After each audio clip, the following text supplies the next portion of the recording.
Welcome to the Introverted Doctor podcast, dedicated to uncovering myths, mistakes, and misconceptions that hold healthcare professionals back from having better interpersonal relationships with their patients and colleagues.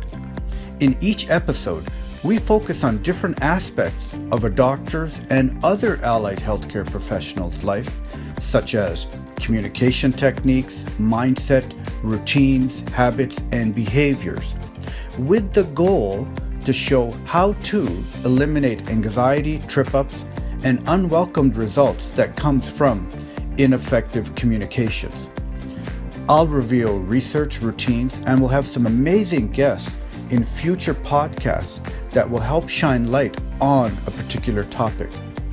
At the end of this podcast, I'll summarize the key tips so that you can apply or reapply them right away to start living your best life at work, home, and play. To subscribe to this podcast, please click on the link below or download it on your favorite podcast app, such as Apple Podcast or Spotify. I'm your host, Dr. Lalit Chawla. Take a listen and join me. Dena Moitoso is a registered psychotherapist and holds a master's degree in psychology with a specialization in traumatic bereavement.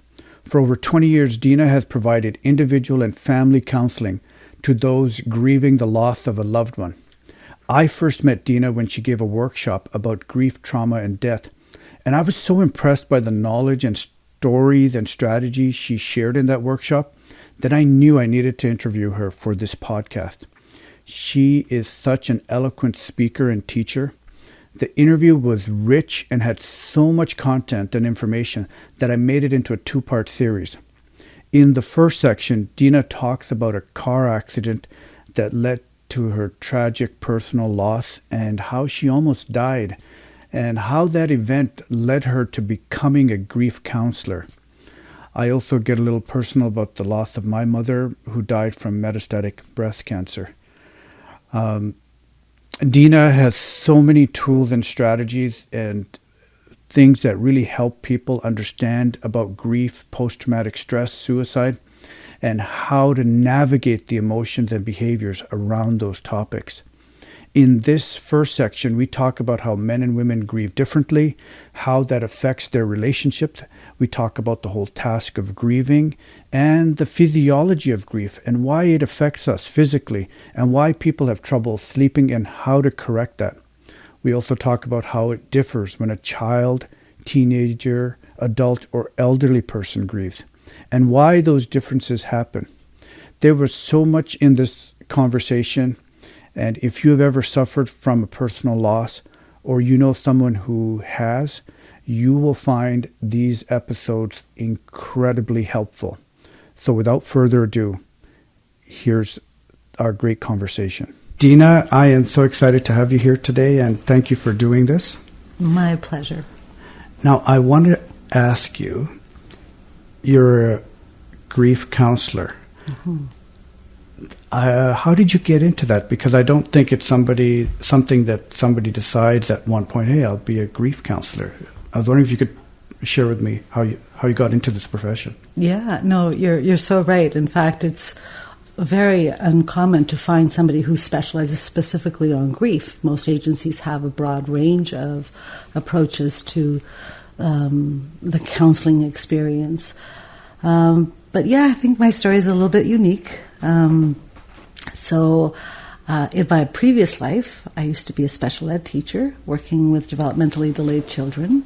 And so my role was a resource teacher because I would work with families and so on. And so it was a wonderful career. And then one day, on a Saturday morning, as I was driving home from the market with my kids, somebody went through a stop sign and crashed into our car, and it created a catastrophic experience where my 3-year-old daughter did not survive. And it completely shattered my world. So I knew that I was no longer a teacher. I didn't even know who I was. And so as I healed from my injuries and continued to ask the question, what is this life all about and who am I now? And this was in the late 80s. So I failed to find the answers.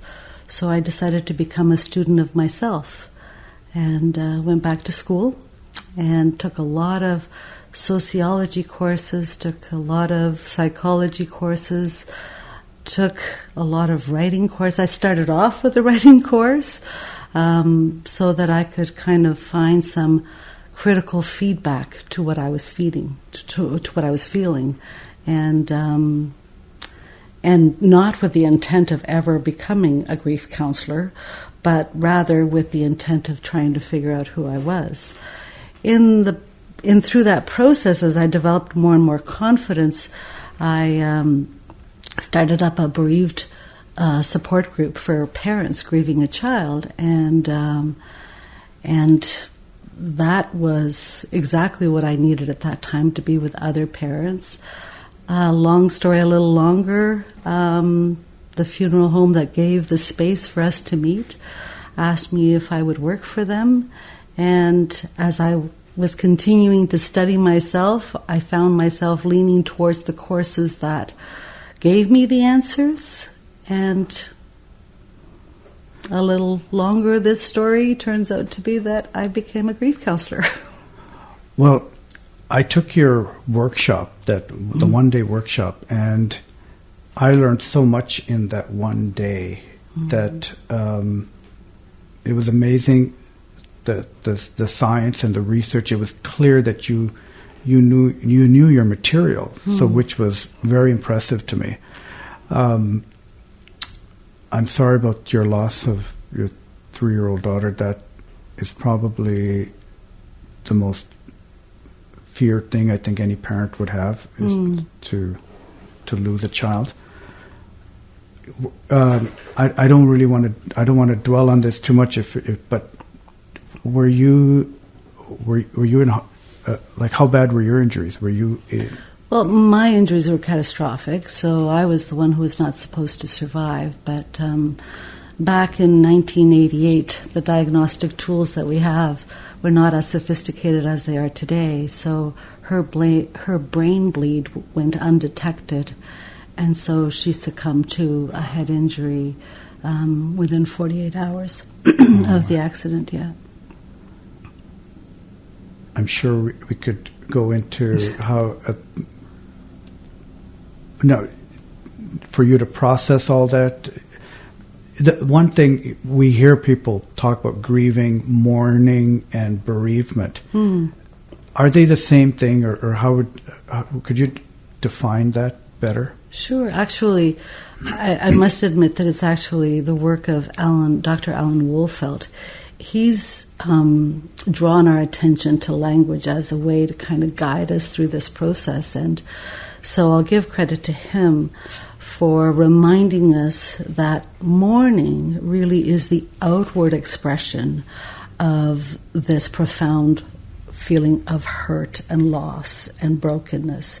And we often kind of will see that in that initial period, so those first 4 seasons of the year where there are so many firsts that people experience, and so there's this outward demonstration of that pain.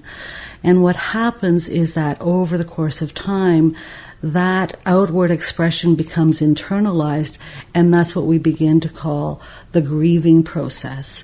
So it's a more personal, intimate experience of integrating this loss. And then the word bereavement is really kind of the state of being bereft. And I always appreciate the root words. And so, for instance, the German root word for bereavement is to be robbed. And so this is how we have these 3 terms that, again, can help to guide us, right? There's a bereavement process that a family goes through. And within that, they will go through a mourning phase where there will be outward demonstrations and they will be cues for us to respond to. And then as they enter into the grieving process, it's about us recognizing that they're figuring out how to walk with this. And it may not be obvious to other people because they start to go grocery shopping and they start to do their laundry well.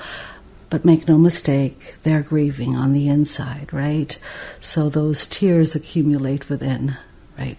That's true. Now, is there, I think I remember you talking about there's traditional versus contemporary grief theory. Mm-hmm. Could you remind me about that? Sure. Well, I think, I think most people could almost sing the 5 stages of grief set out by Elizabeth Kubler-Ross, right? And so it was in 1969 that she was doing a significant research on the dying process. And within that, she came up with the 5 stages of the dying process.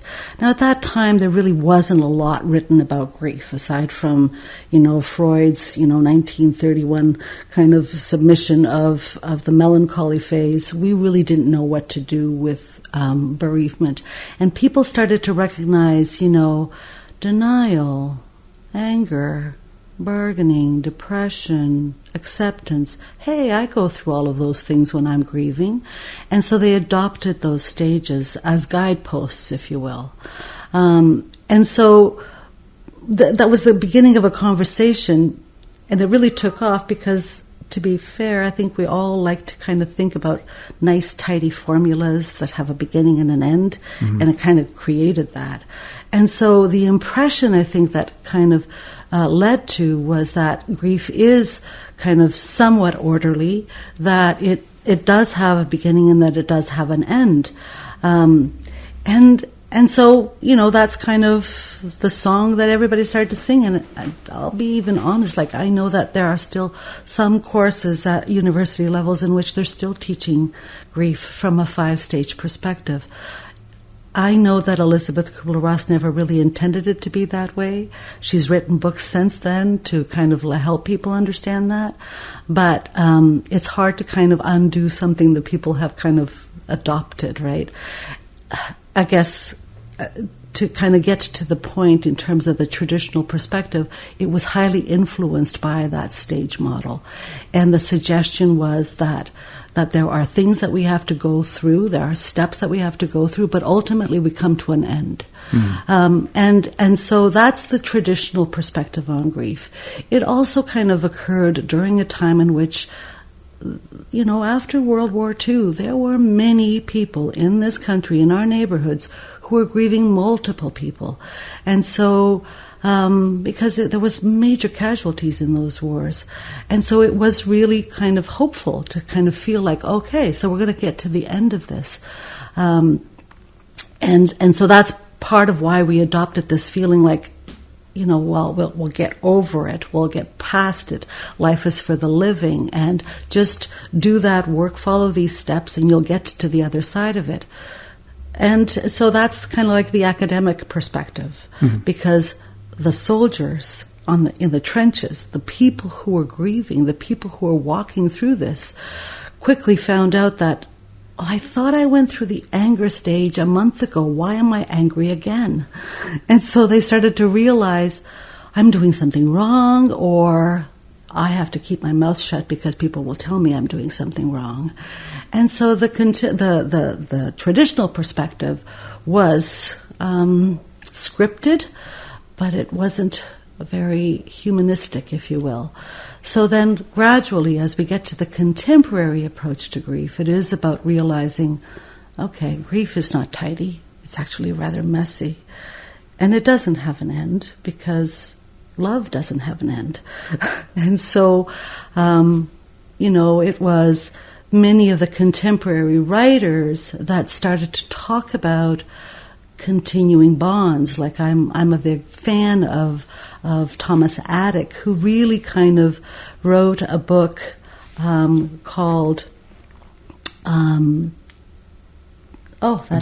Heart of Grief. Thank you. Yeah. You know that because I missed that one too.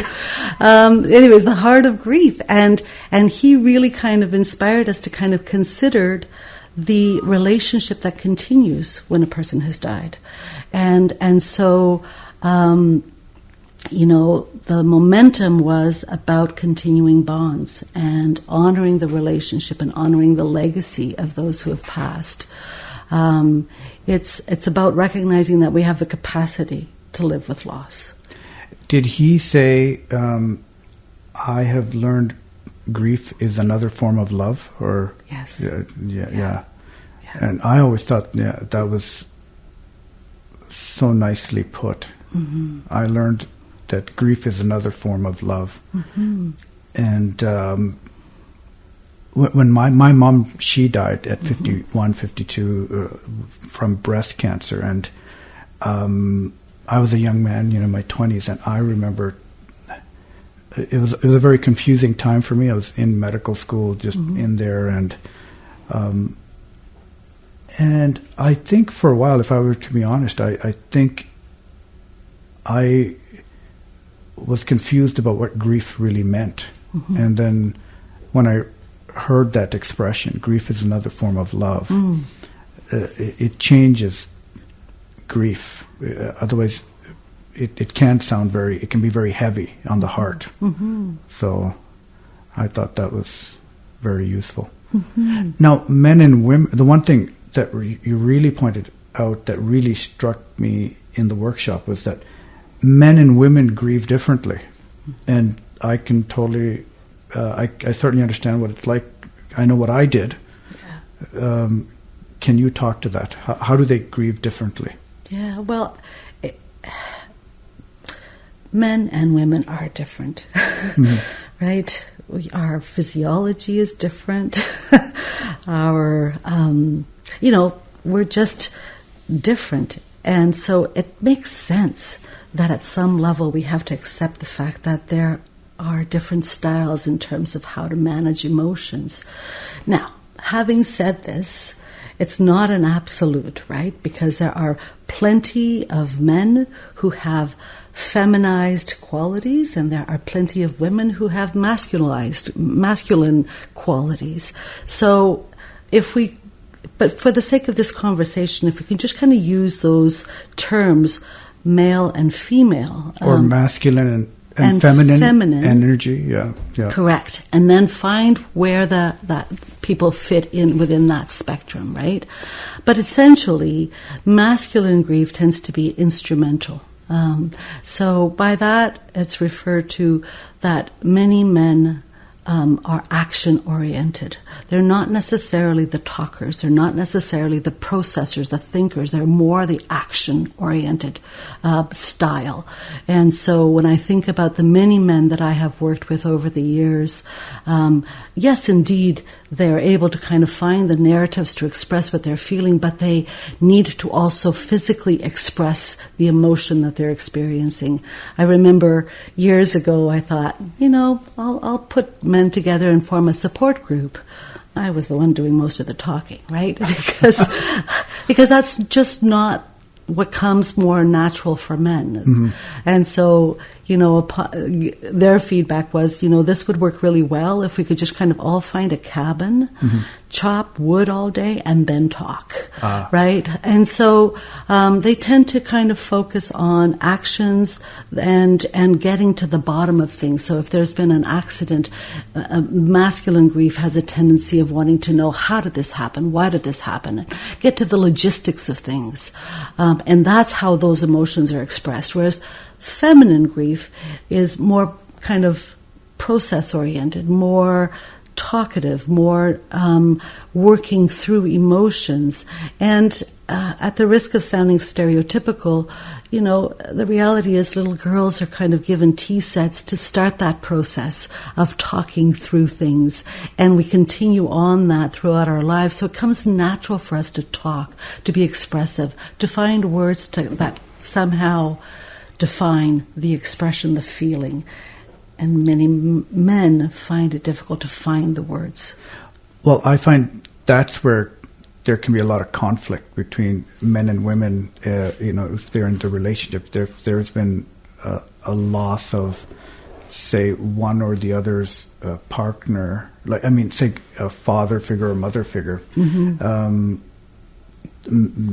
The men that I've seen, they they're like, I don't know, why is my wife, why doesn't she get on with it? And I think there's that misconception about, correct me if I'm wrong, but grief, the timeline of grieving it varies for people and how we do it. So it just varies. And well, it does, but in addition to that, there's other factors that you're kind of highlighting.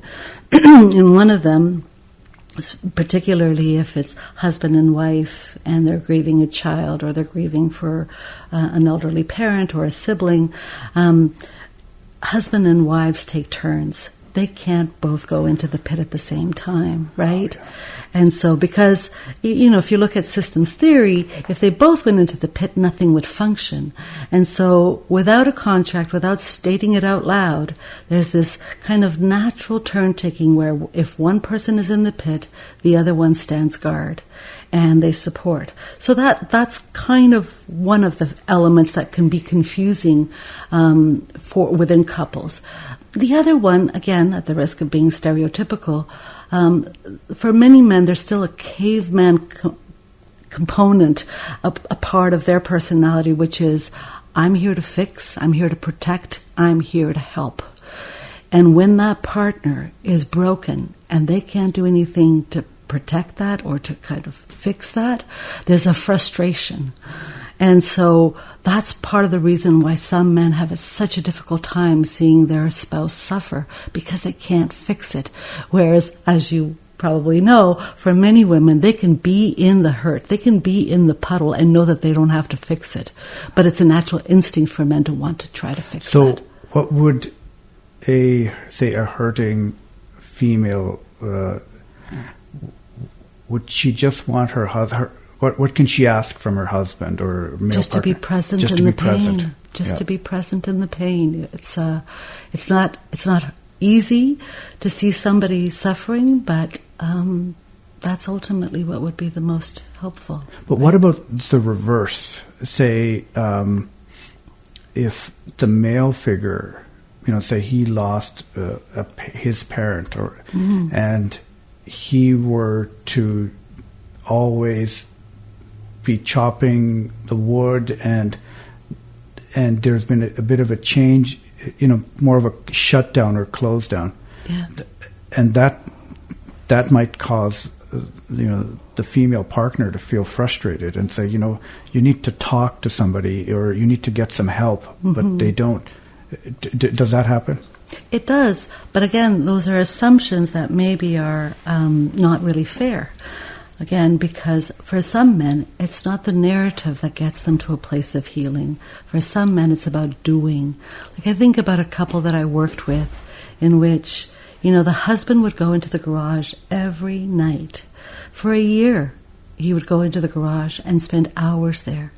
And at the end of that year, he was able to tell his wife, what I've been doing is carving an angel out of a stump of wood. Oh, okay. So I think I was thinking about another gentleman. He was a university professor, and both of his sons died at the same time. And what he did is he was working on this tapestry, and for a year he would kind of go into his space and he would just work on the tapestry, and he created this remarkably huge, long work of art. But within that tapestry model, he would embed elements about his sons, right? So, and those are examples of how men may not need to kind of find a narrative to work through their emotions, but rather find an activity that makes it feel meaningful. It's a mindful activity, many of these are, but it's meaningful and it's solitary. But what about a couple, though? I mean, it may be hard for, say, the female partner to watch that, just the doing. I would assume that she could feel isolated in that, like, why don't you talk to me? And so sometimes, are you saying that sometimes they don't need to talk? Well, it's really, every situation is unique, right? But I really look forward to the opportunity to meet with couples as soon as possible to give them some clarity on, what are some of the limitations of them being able to support one another. And so when it comes to family systems, they can be very supportive to one another, but they can't do their grief work together. Grief is highly contagious, and that's why we do the turn-taking. That's why we have a tendency of wanting to protect the other person from our own deep sorrow. So couples really benefit from having support or that grief counseling separate from one another, or they can come in and be together during a counseling session so that we can clarify these possible misconceptions and misunderstandings, that they give each other the space that they need. Right? So, and we're talking about that initial period. Then, of course, as time goes by, if we're talking about maybe into the 7th, 8th month, there's a much greater level of tolerance for each other's pain, and they can then begin to talk and to connect. But in the beginning, it's very difficult to tolerate the edginess of this hurt. So does that refer to the task theory you had talked about? Yes. Yeah, so I guess I'll go back to Elizabeth Kubler-Ross and how she developed those 5 stages, right? And as I said before, it was the start of a conversation. And that conversation has continued. And there's been lots and lots of work and effort in kind of researching and getting a sense of what is grief and how do we help to support people through this. I tend to lean towards the work of William Worden. And so William Worden wrote a relatively insignificant-looking book in 1982, and it was entitled Counseling for the Bereaved Individuals. Within that, he framed these tasks. And now it resonated for me when I thought of the word task, because when I think of a task, I think about something that you do over and over and over again until you master it, right? And so then he highlighted the 4 tasks of grief. And the first task, and of course they don't go in order, but just for the sake of our order, the first task is coming to terms with the reality that this has happened. And at first glance, that kind of seems pretty obvious because people, of course, were present at the funeral. They know that this has happened. Cognitively, they know. However, it feels like there's a long distance between the brain and the heart. And so it's not denial, but a very strong sense of disbelief. And so the task of grief is to approach the reality of what has happened in a gentle way, repeatedly, until it's integrated. So, thinking about this originally, I used to think, wow, remember the time in which when a person had experienced a loss, there would be like a committee of well-meaning people who would go to their house, clear the closets, clear all the shoes, get rid of all the triggers that would remind them of their loved one because they were trying to spare them from facing those realities. It was well-intentioned, but what William Worden is teaching us is that we have to approach those realities in a gentle way, but we have to face those realities, and it's called grief work. So we're not always working at it. So, part of the theory around grief is that we have to kind of also take a break from it. But when you're doing grief work, it's about opening that photo album. It's about opening that closet and touching those clothes. It's about recognizing that now you have to do the blue box. It's all of those reality checks that help us to master it. The second task is experiencing and expressing the emotions that you feel, which again, at first glance, it feels like, well, of course, I cry when I have to cry. But we live in a society that's uncomfortable with emotions. And so it doesn't take long before a bereaved individual discovers that it's not always safe to express. And so William Worden reminds us we have to find those safe places to express, to be true to ourselves. Third task, making adjustments to the environment that reflect the current reality. That's a mouthful. But ultimately, it's about change. And it's about realizing that nothing is the same. And so, even though we try to keep things the same at first, because, Sameness is familiarity, and familiarity is comfort. But over the course of time, it just doesn't fit. It's like a round peg in a square hole. Nobody's going to use those shoes at the front door. The slippers that were left beside the bed are going to gain dust, and you might even find that people start to avoid looking at it after a while. And so William Worden really is teaching us, we just have to make some adjustments so that it doesn't trick our brain and that it continues to reinforce task number one, which is coming to terms with the reality. So I think about a woman that I worked with, and her husband, who was an avid gardener, had his gardening boots at the back. And those were precious to her. When she would come in, she would see those gardening boots and they would remind her of her husband. But as time goes by, she noticed that she was avoiding the back room because looking at the boots was painful. And so after some discussion, part of meeting the task work was the result of coming up with an idea to fill them up with dirt, put some plant seed in there, and make them vases in the backyard. Yeah. And so you can see there's a change, but now when she looks at those boots, it doesn't trick the mind into thinking, is he here? Is this just all a nightmare? It's just an honoring of what they stood for. That's a lovely way to remember and people connect. have become really creative at that, right? Like, so I think about the industry that's emerging, like people are making beautiful memorial quilts out of T-shirts that their loved ones wore, or they're commissioning somebody to create a teddy bear out of the sweaters that their loved one had.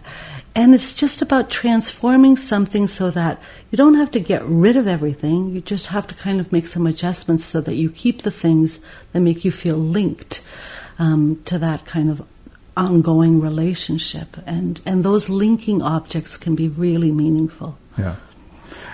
You know, for years, I did not have a picture of my mother because it was too painful to look at her. I literally had to forget because I felt I couldn't do the work. I couldn't carry on. It was very difficult.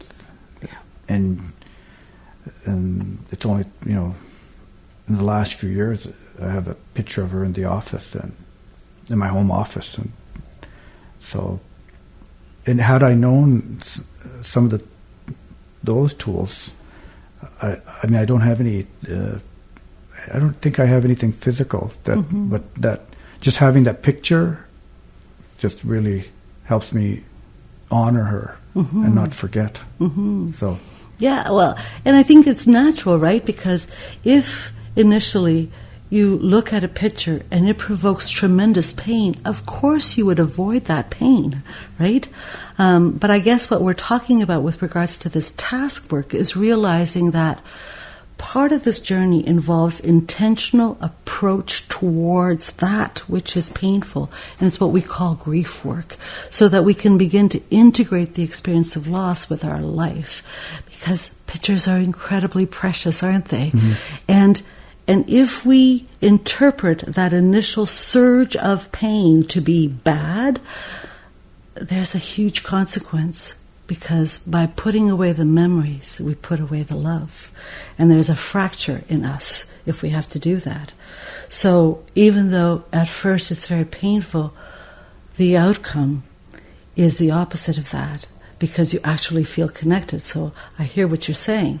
As you look at her picture now, it brings you joy. It brings you comfort, right? It took you a while to get there, and so it would have been helpful if you'd have known it so that it wouldn't have been so long a distance. But you do what you do, right? Yeah. You have to cut yourself some slack. Well, the thing is, I don't know if I talked much about her after she had passed. It was also a busy time. I was in medical school trying to... It was perfect for the masculine energy, because I had to do. You know, ignore, and so that was good to get the job done, so to speak. Mm-hmm. But only later, I was able. I talk about and I think about her, and I talk to my daughter about her, show her pictures, and if I said if your grandmother was here, she'd be doing crafts with you. She loved craft just as much as you do. Yeah. I think that's where you get your love of craft from, is from her. So it does it does honor that, and it's kind of I think.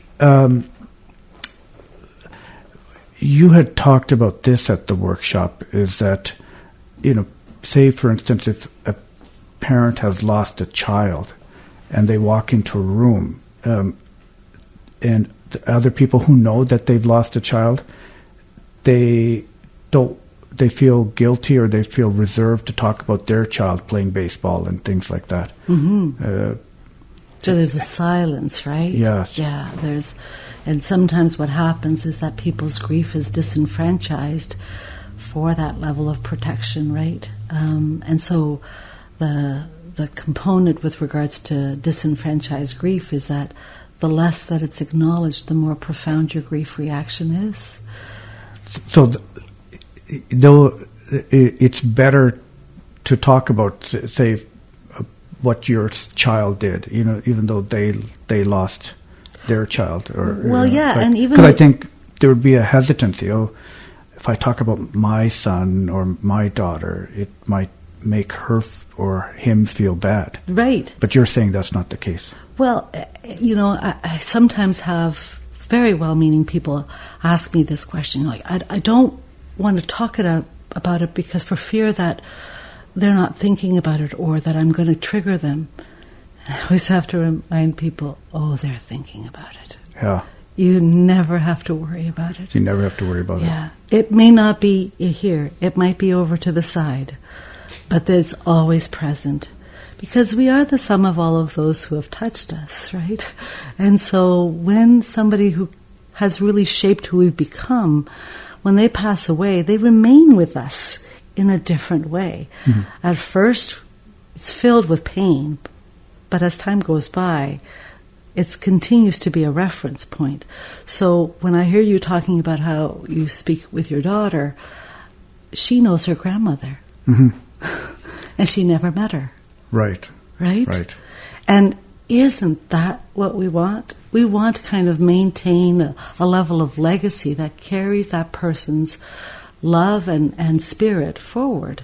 We have the capacity for that. It's not like, we don't have room for anybody else in our lives if we carry them in our hearts. I often say, we've been able to kind of keep Elvis alive. Why can't we keep our loved ones alive, right? Well, I remember one thing you said, we can have joy and suffering. You can hold both at the same time. Yeah. So, because you can't be in pain and grief and suffering all that time, and it doesn't mean that you don't love them, but it also doesn't mean that you can't have joy either, right? Yeah. So, this language has existed in our society forever. In fact, when you read the writings of Khalil Gibran, which is dating to the 1700s, joy and sorrow is all over his poetry, right? So I think that sometimes with our modernism, we oversimplify our complexity and say you either have to be one or the other. The one thing that is, pardon the expression, gospel for me is the understanding that we can coexist with both joy and sorrow. And here's the other caveat. One doesn't cancel out the other. Mm. They just coexist, right? Well, I would think that sometimes people may feel guilty to have joy, even if there's been some loss. And if they do have moments of laughter or joy, that they may not want other people to see it because how much do they really... They may be misinterpreted, right? Right, they may be misinterpreted. Yes. And so it's a real struggle for bereaved individuals who have been so bereft, so broken, and then all of a sudden they find themselves in a different situation and they're laughing at a joke for the first time. Yeah. And those cheek muscles haven't been used that way, so you actually feel that. And led and followed by a sense of, is this okay? Should I be able to laugh when I am so broken? I'd like to suggest that that kind of guilt actually just comes from the ego determining what you're feeling is different, and you know how it is. The ego doesn't like anything different. So if it's different, it's got to be wrong. So it's an easy translation. We can easily talk to people about kind of recognizing where these impulses and where these feelings come from, right? I must admit, I missed one piece in the William Worden task theory that I think is really important. We haven't talked about number 4. And number 4 is taking the energy that it takes to grieve and placing it back into living. In other words, it's about reinvesting in life. And so that's work, because you don't always feel like you want to invest in life. In fact, most bereaved individuals are angry at life. But part of the grief work, the task, is to force yourself at times, give yourself permission at times to invest in life. And that happens in so many different ways. When I'm working with clients and I'm talking to them about, some people really do appreciate the theoretical frameworks. That's how they function. So when I'm able to kind of offer these theoretical frameworks, I'm able to say, and you're already completing task number 4 because you're here, right? Nice. But they could also just be going for a haircut. That's an investment in life. So it's really about kind of helping to see in baby steps ways in which they can immerse themselves in living again rather than just existing. One thing as a parent, and I'm assuming parents think about this, is that, how do children and teens, how do they look at death differently? I know I was concerned when my father, when he died at 77, and my daughter, she was about 5. I didn't know how to explain that or what she would think. Right. And so children, teens, adults, elderly people, how do they experience it? It's incredibly important to recognize that even though it's one tiny word that we're talking about, it's so complex. And grief is very developmental. So it really depends on age and stage of where you are in your life.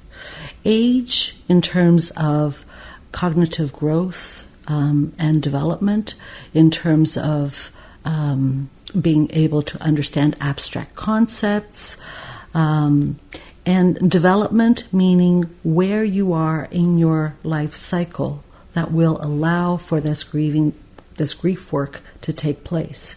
So we know that children under the age of 13, 14 will have different developmental stages that will help them to understand death. Under the age of 5 or 6, they cannot understand the permanence of death. It's abstract, and we don't teach children algebra because they can't understand algebra at that age, and so therefore the same principle applies with regards to death. They will hear the words, they will echo the words that are being told to them, but they will then a week later say, well, when is he coming back? Or, well, why can't we just go to heaven and see them? Right? These are all abstract concepts. And so children, again, struggle with the permanence of things at that age. And their primary need is to have consistency and a sense of predictability in their environment. And that's not happening because likely the adults around are brokenhearted, and so they lack consistency and they lack predictability because everything's in flux.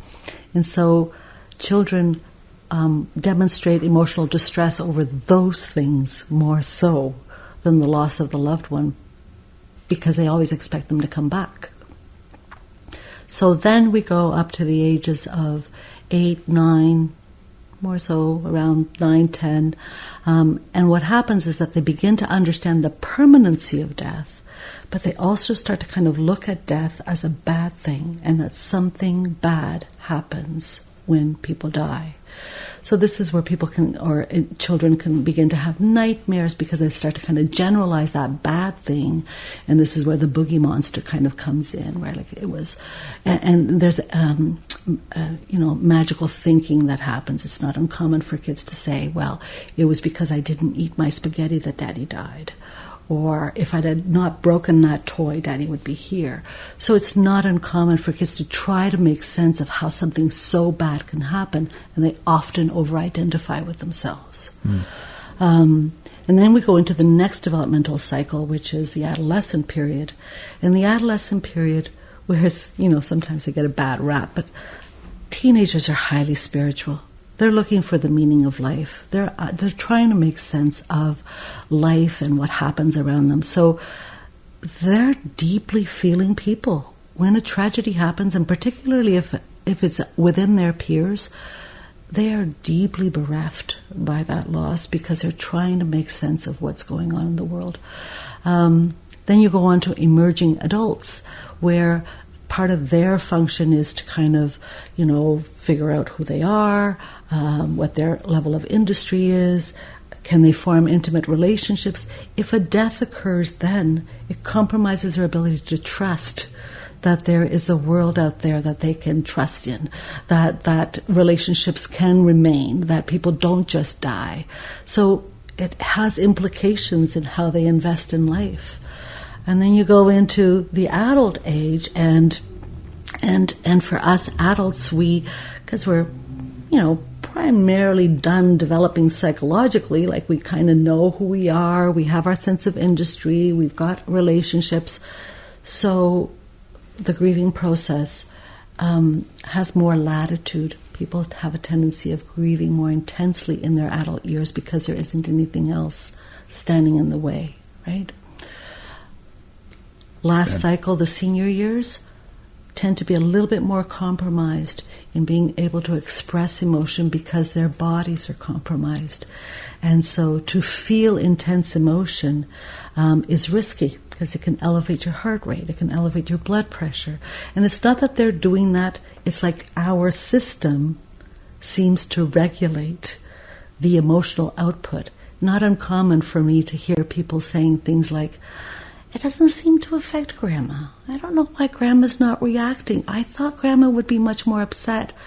I don't think psychologically that Grandma could get there because it would compromise survival. Do you think that happens at a subconscious level? Correct, yeah, yes. So it's our internal gauge, right? Okay. It's our psychology that kind of determines. Much like, as I say, in young adults, they have the ability, and children, to compartmentalize so effectively that when they're playing hockey, they're playing hockey. And when they're grieving, they're grieving. So they're not kind of consciously compartmentalizing. It's their psychology that is able to separate these aspects so that it doesn't compromise their development. Interesting, right? Yeah. Well, what about the crisis reaction? There's when there's a loss, there's a phase to that, the first 24 to 48 hours, and then, that's the reactive phase. And then, can you remind me about that? Yeah, well, again, we talk about grief as a small word, but that means just so many things. When people experience a loss, depending on the nature of the death, will then result in what level of crisis that person is going to be in. And we can kind of interchange trauma and crisis here, right? Because really it's the stress hormones that we're speaking of. If it's a sudden and unexpected violent death, there will be a high level of crisis trauma reaction, right?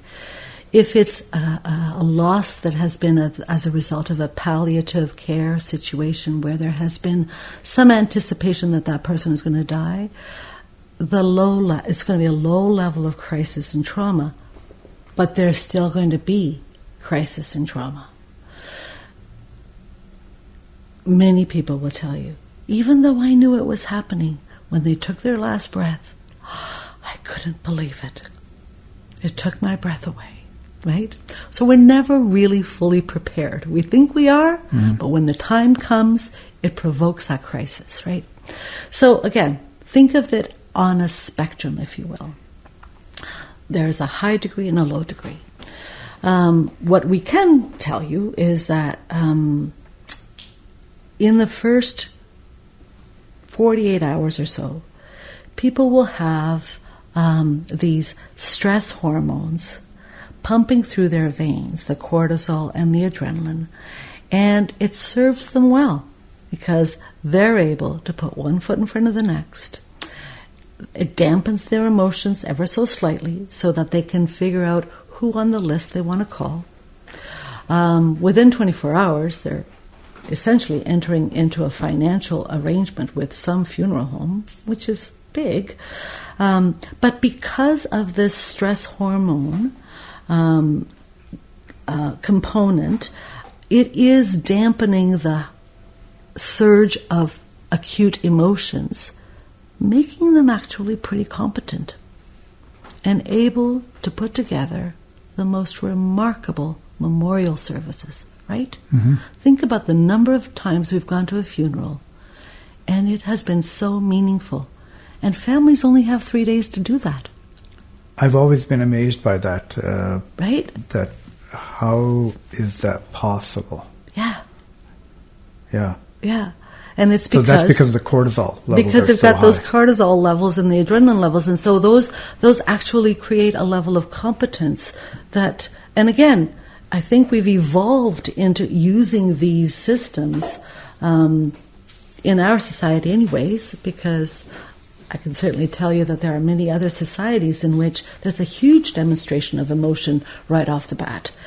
But perhaps within that society, the norms have accommodated that. In our society, we need to be in control in order to honor our loved one's legacy. And it appears we can do that, which is pretty remarkable.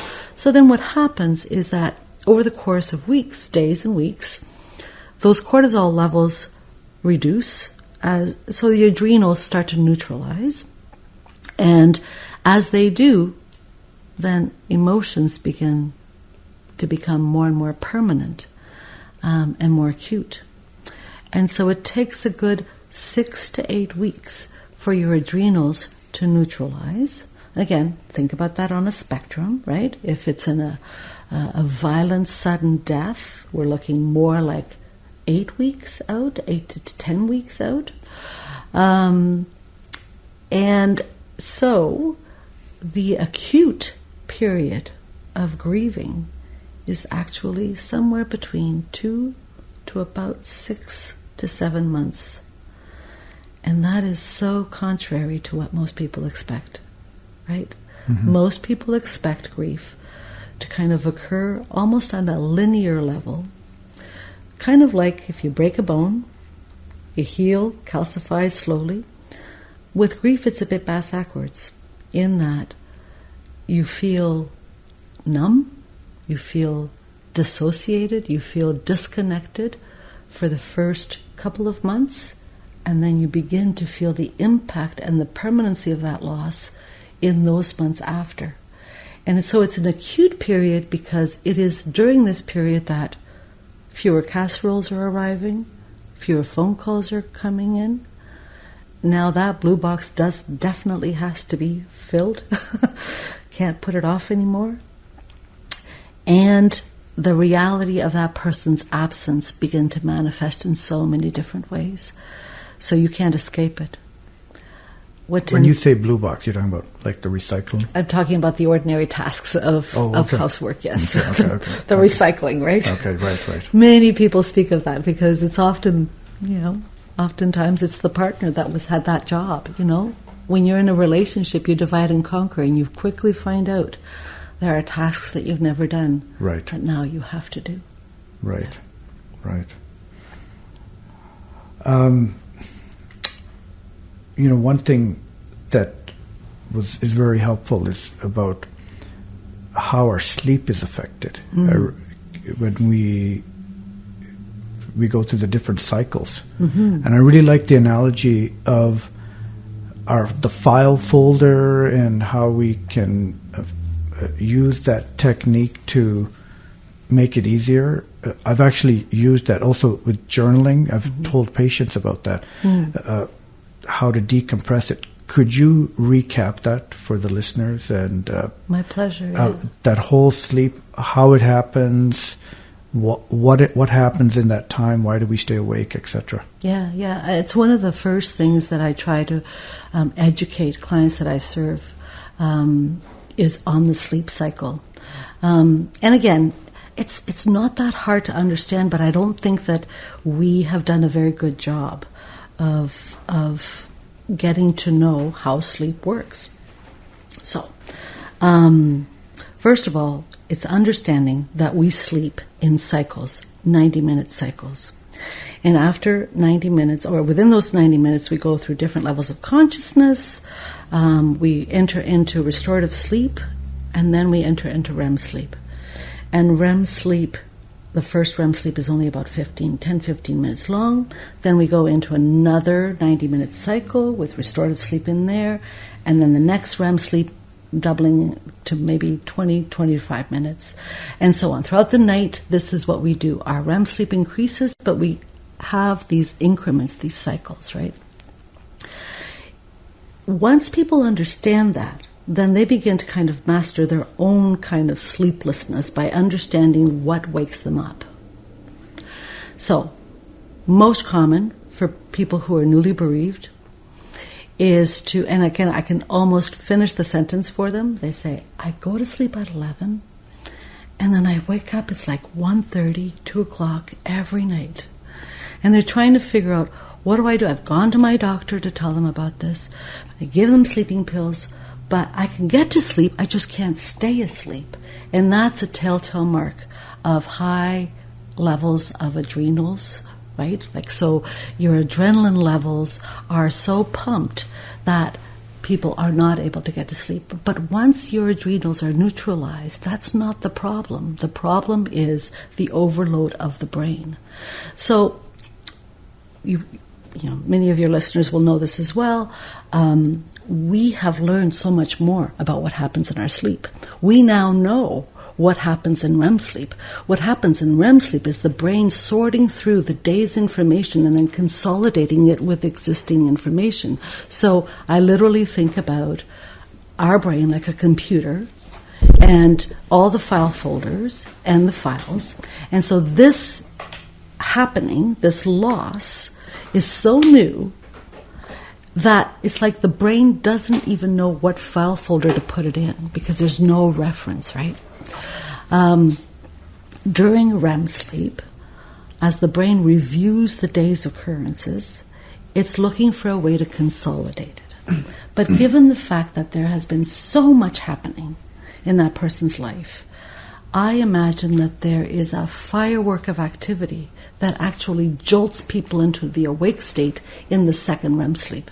And it kind of falls in line with regards to the timing. So again, if I'm able to teach this to clients, then they're able to kind of go, okay, so there's a reason for it. And that's step number one. People just need to know there's a reason for this. Okay. And the second step. And then the second step is to say, now, if we're making the assumption that you are awoken because there's an overload, what if we help the brain unload some of that organization before you go to bed so that it lessens the pressure during that second REM sleep?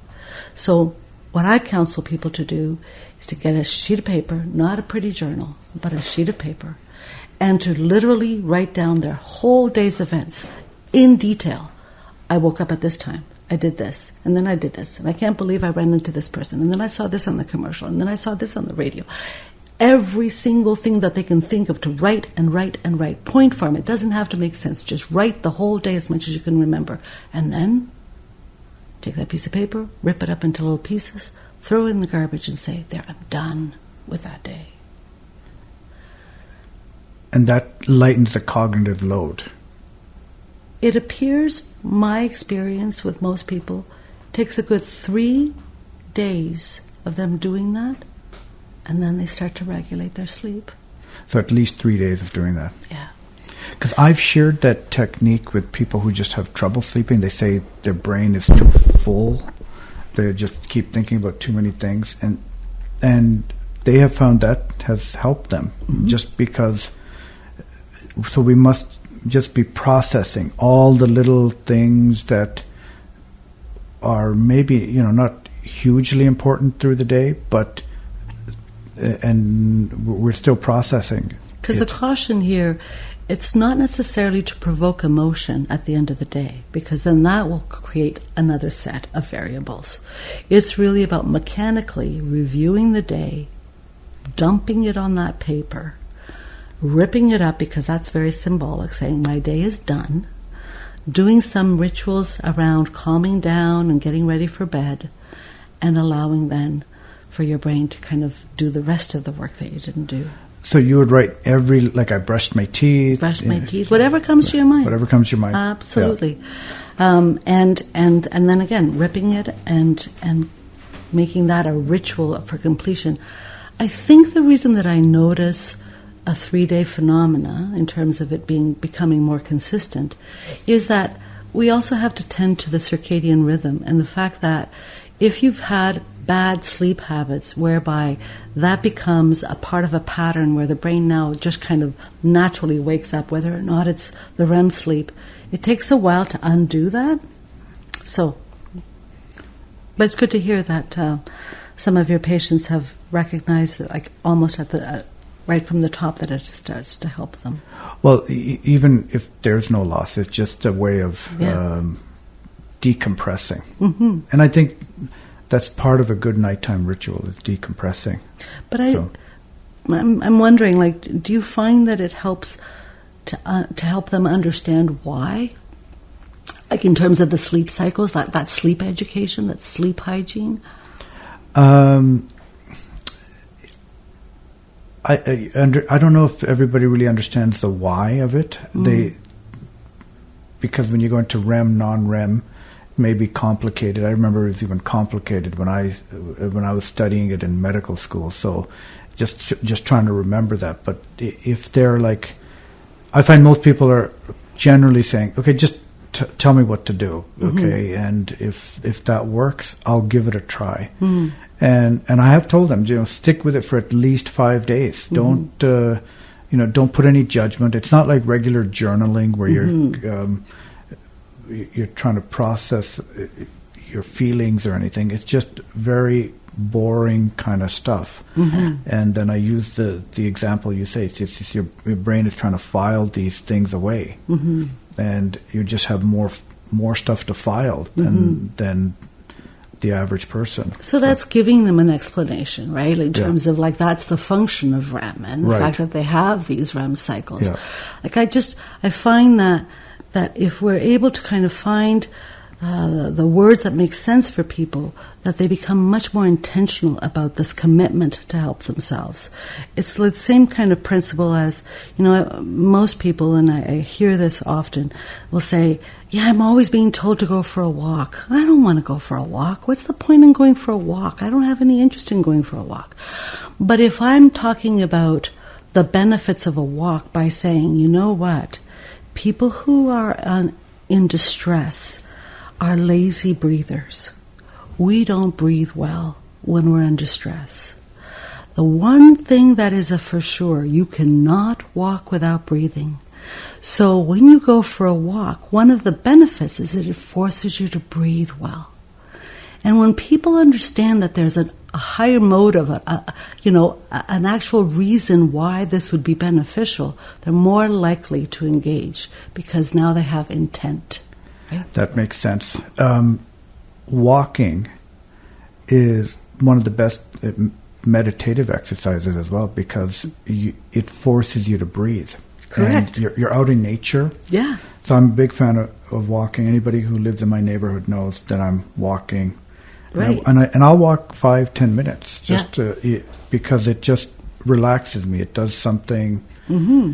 And I think it probably just comes down to breathing. So it's breathing, and it's the bilateral movements, right? So right. when we're doing bilateral movements, we're stimulating both the left and the right hemisphere. And again, it's scientific, but it's very accessible. People are like, they're sponges when it comes to, okay, I can do this, right?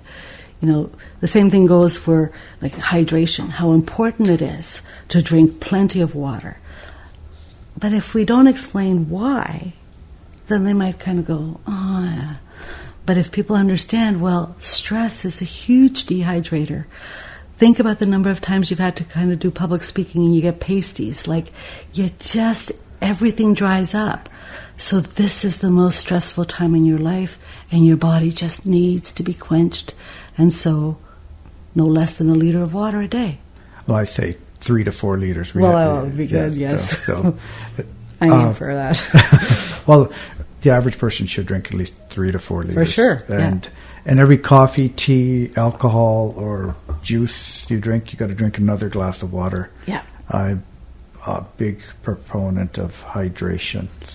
And our brain is a tissue that needs that hydration, right? So if we don't do that, then how can we problem solve our way out of an emotional experience when our brain is deprived of both oxygen and hydration, right? Well, even it's ironic in that in the time of a loss, that's when, more than ever, that's when we need to be doing the right habits. We need to be eating properly, trying to sleep better, and walk, and to try to process that. But that's often the time when people lose weight because they're not eating. That's right. And it's probably it is the thing that they need to do more. I think that's probably where we have made such great strides in this area of grief and bereavement, is understanding it's not just an emotional experience. It's a deeply physical experience. And although we cannot fix the wound in people's hearts, we can give them tools to help carry that brokenness. And so some of these basic teachings are tangible, they're doable for people, and it's going to help them to be able to carry their sorrow. I'm all about tools and strategies and ways to things that you can use. Yeah. I think as clinicians and as individuals, the more we know how we can help ourselves. Correct. And especially in different times and different circumstances. So, but you can't help yourself if you don't have any knowledge about what's going to work. Correct. Right? We may think, let's do this, but that's not helpful at all. Correct. Yeah. So that's important. And it's very empowering for people who feel very broken and helpless. If you say, okay, your homework is you're going to drink water. You're going to go for a walk. Go for a walk. And that's easy to do. And pay attention to your breath. I think that's easy to do, right? Absolutely. You say, and that's something easily a clinician can do. Yes. They may say refer somebody for counselling, but say, if I can give you one suggestion or 2 suggestions, walk and drink water and make sure you eat. Easy enough to do. Easy enough to do. Yeah. And again, accessible for the client. Yeah. What are some factors that inhibit healing, or grief? So that's the end of part 1. I hope you've enjoyed that. Join me next week where we'll introduce part 2 of this conversation. And if you've enjoyed this podcast, please share it with someone, or if you think somebody could find this information helpful, please share. Thank you so much, and I will see you at the next episode.